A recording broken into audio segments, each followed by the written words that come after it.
Thank you and good evening all to this wonderful session. Taking this session beyond sulfonylurea, somewhere near SGLT2 inhibitors. So next 15 to 20 minutes, I'll not try convincing using dapagliflozin or SGLT2 inhibitors as first line, but definitely I'll tell you the pros and cons of these medicines.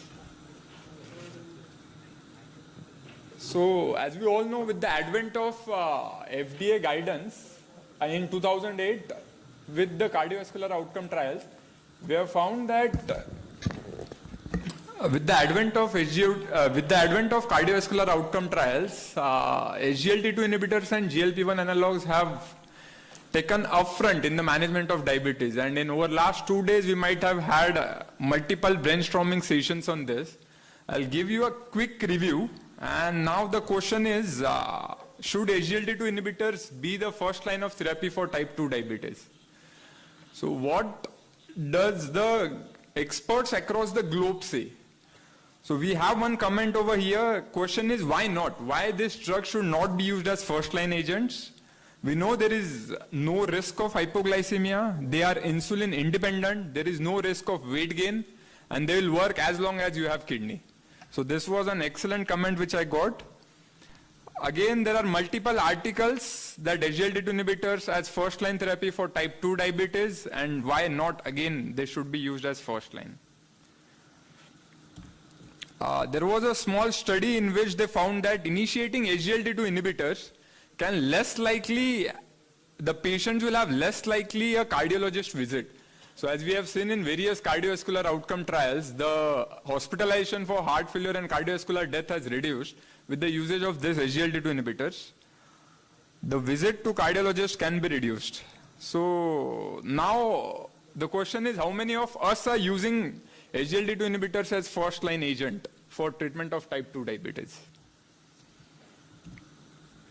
So as of now, metformin is the sole contender for this position, and it has been changing over last 2 decades. We have been seeing guidelines, we have been seeing multiple studies that this is being changing over a period of time. Along with metformin, other drugs in the armamentarium have its own problems, like thiazolidines have adverse effects, so they are prevented from being used as first line. Alpha glucosidase inhibitor, DPP4 inhibitors have modest decrease in glucose lowering capacity. Sulfonylureas have their own issues, it has been discussed extensively, and GLP-1 analogs are costly till date.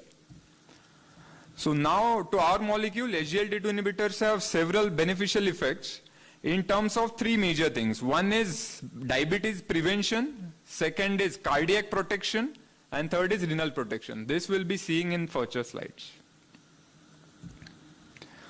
So we have n number of trials now which are showing cardiovascular benefits. All cardiovascular outcome trials have confirmed the class effect of SGLT2 inhibitors, and they have shown significant reduction in composite of cardiovascular mortality, hospitalization for heart failure, and in patients with type 2 diabetes and established cardiovascular disease. So in all these parameters, it has been found that the benefits start as early as 4 to 8 weeks of initiation of these drugs. So there are early cardiovascular benefits in terms of all the aspects: hospitalization for heart failure, hospitalization for heart failure and cardiovascular death individually, and all-cause mortality. And it has been found that number needed to treat is somewhere around 10 to 14. So if we are treating 14 to 15 patients with SGLT2 inhibitors, we are preventing 1 episode. Coming to heart failure per se, the heart failure approach is being shifted again towards SGLT2 inhibitors. They are beneficial in patients who are already on beta blocker, mineralocorticoid receptor agonist, and ERNI. So we have a 5-4-3 approach. 5 is we have 5 pathways, 4 drugs, and 3 additional drugs.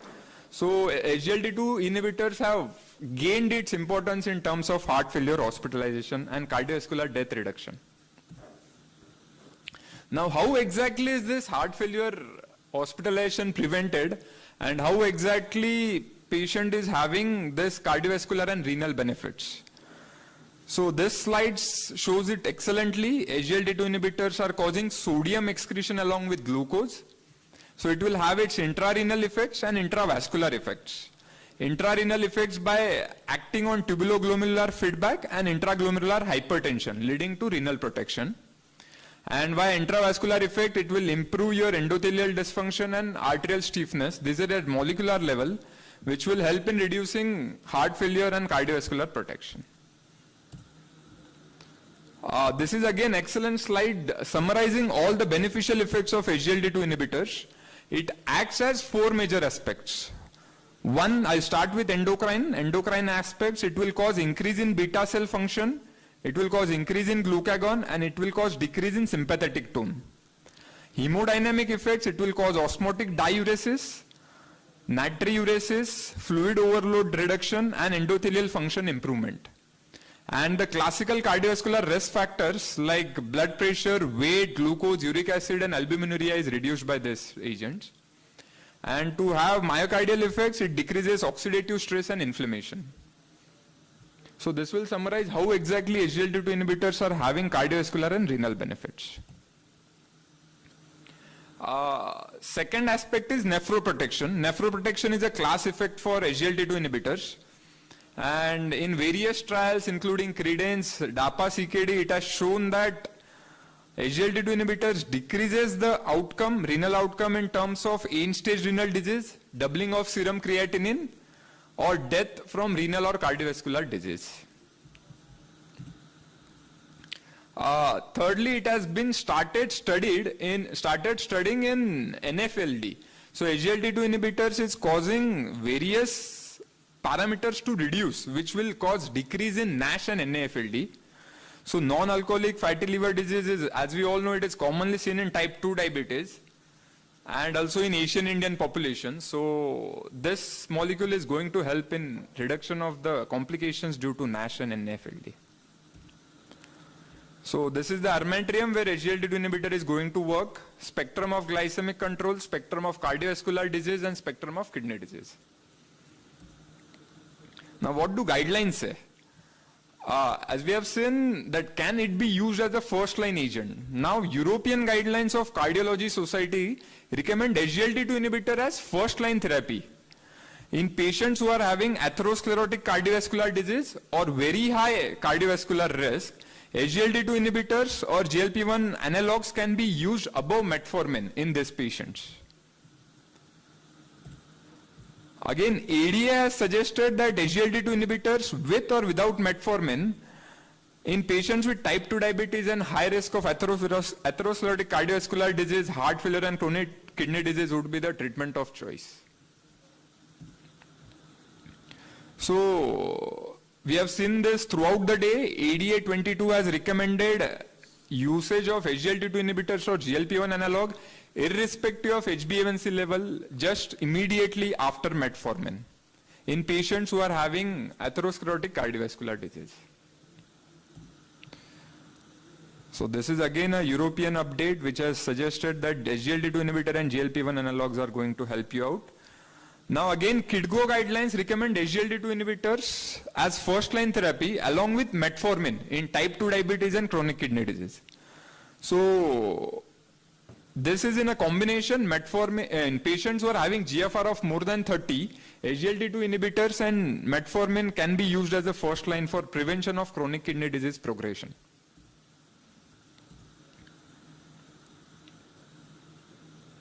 So now coming to the other aspect of the coin,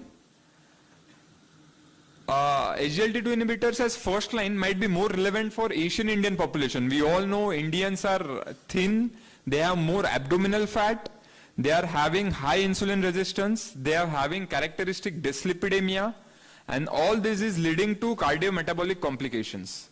So SGLT2 inhibitors is going to target all these cardiometabolic complications and seem to be ideal for Indian population. So again, SGLT2 inhibitors in the same circle, they may mitigate all the complications related to kidney and heart.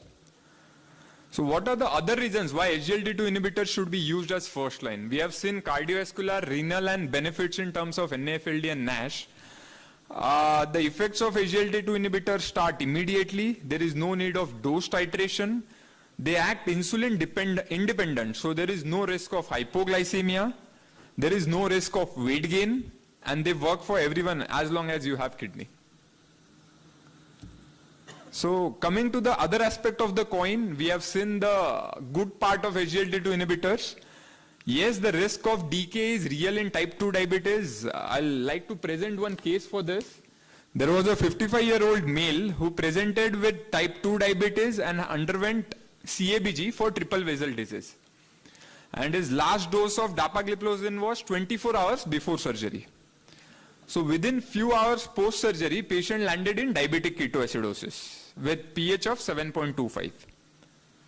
Now what exactly led to diabetic ketoacidosis was major cardiovascular surgery and prolonged fasting were the likely precipitants of euglycemic decay in this patient.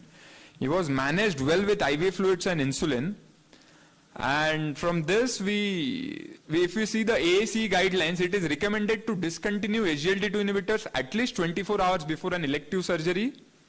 And considering the half-life of 12 to 16 hours, effect may persist beyond 24 hours. So persistent glycosuria, if a patient is undergoing surgery with normal glycemia and patient is having glycosuria, it indicates that the action of SGLT2 inhibitor is still intact and can lead to diabetic ketoacidosis. So learning point from this is SGLT2 inhibitors should be stopped during an acute illness and at least 48 hours, even though guidelines recommend 24 hours before a major surgery, it should be stopped at least 48 hours before a planned surgery, although the risk of diabetic ketoacidosis is very minimal. And there has to be a precipitant factor to present with diabetic ketoacidosis. And coming to other risk associated with SGLT2 inhibitors usage, genitourinary infections, as we all know, risk of amputation and fractures have been seen in few trials, but it has been discarded as of now. There is high risk of volume depletion due to diuresis and also leading to acute kidney injury. However, this is transient. If patient is having reduction in GFR of more than 30%, then we need to reassess the patient for other causes of acute kidney injury. And considering the benefits, definitely benefits outweigh the risk as compared to the, definitely the benefits outweigh the risk considering all the cardiovascular and renal benefits associated with SGLT2 inhibitors usage.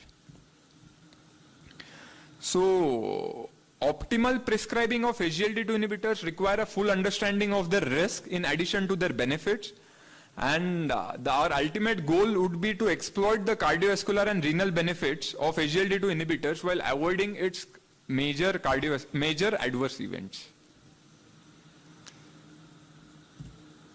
So again, I was not trying you to convince to use SGLT2 inhibitors as first line agent, but yes, SGLT2 inhibitors have got its various benefits in terms of cardiovascular, renal and NAFLD.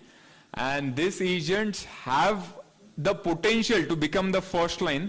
Probably in next few years we'll be seeing the guidelines that using of SGLT2 inhibitors would be at its first set in treatment of type 2 diabetes. Thank you for the patient listening, and I would like to thank USVN Organizing Committee for giving me this opportunity.